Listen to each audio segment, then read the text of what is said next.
Hey everybody, here we are mid-week, week 8 of the semester, so we're sort of getting close to the end.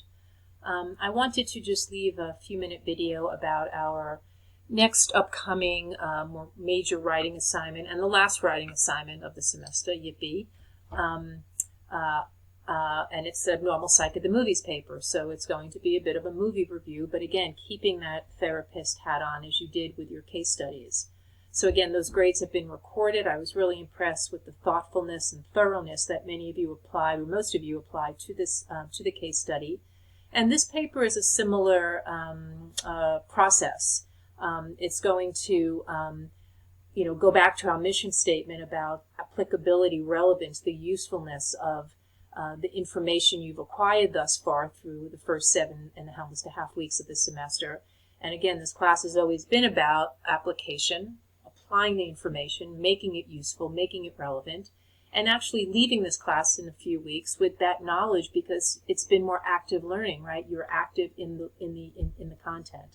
So let me just review some basics about this paper. And it was interesting, many of you described in your case studies and your notes to me about how it was fun. It was enjoyable to write about this. It was enjoyable to look at a case study and put together an assessment plan and a treatment plan.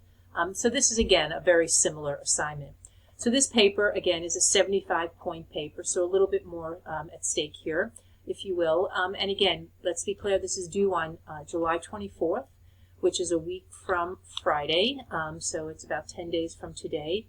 And it's due always at 7 p.m. So that's just some of the basics.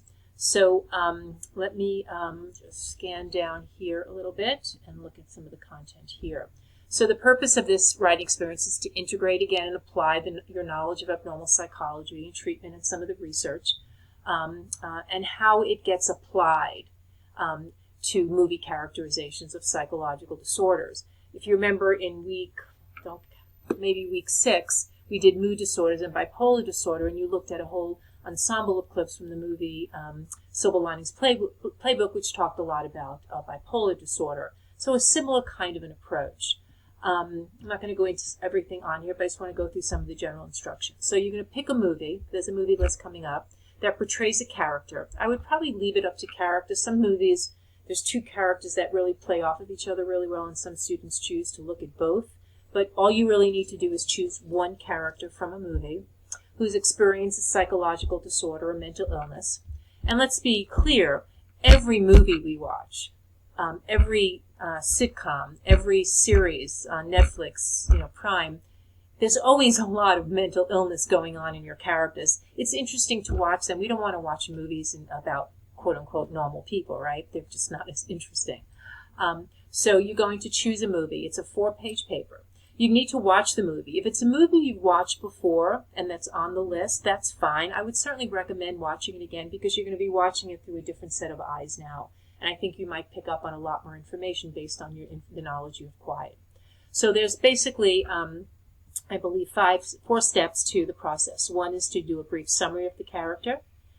Make sure your summary pertains to your diagnosis. So it's not just, I don't need a 2-page part of your paper written about all the story character.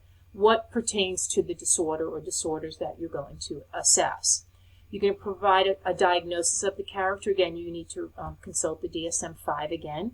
Remember, most characters are going to have more dual or comorbidity, several different diagnoses, so just remember to keep that in mind.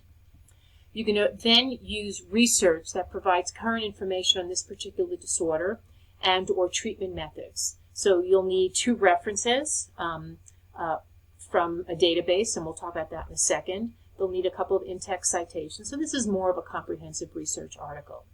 And lastly, you're going to come up with you're going to design a treatment plan.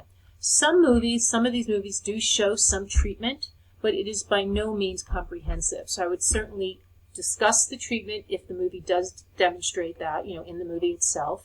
But I would also ask you to add to that, be creative and embellish. So although they did individual therapy, I think doing couples therapy might have been helpful, or family therapy might be really helpful. As we know with schizophrenia, that's integral to the therapeutic treatment process. So just remember to look at that. And there's also multiple therapy approaches. So you might do therapy, you might do, you might prescribe medications, you might do assessments, you might do projective testing. So again, it's multifaceted as always.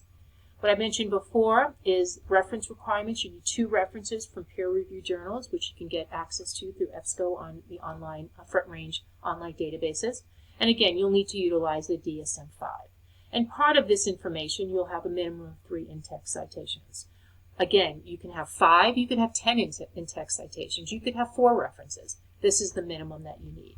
Of course, it needs to follow APA guidelines. Here's your movie list, which is broken down into the different categories of disorders. If it is a TV show, it must be one that's a series. And please confirm with me beforehand if there's something you're dying to write about, you're excited, I don't want to squash that, just run it by me first. And again, if there is another movie you'd like to write about, just let me know, and more than likely I'll approve it. Putting the paper together, page 1 will be your title page, as always in an APA format. You'll need an abstract. Your paper content is 4 pages, so that would roughly be pages 3 through 6, and then of course you'll have a reference page. So it's a total minimum of a 7-page paper. And here's your rubric, which again just goes to those basic 4 aspects to the paper, which is worth 50 of the 75, and the remaining 25 points is just some basic APA-style abstract, reference page, and text citation requirements. So that's about it. So let me know, again, if any of you have questions in general about the paper or you want to run a new movie by me. But again, enjoy it, put that therapist hat back on, and I look forward to talking to you guys soon.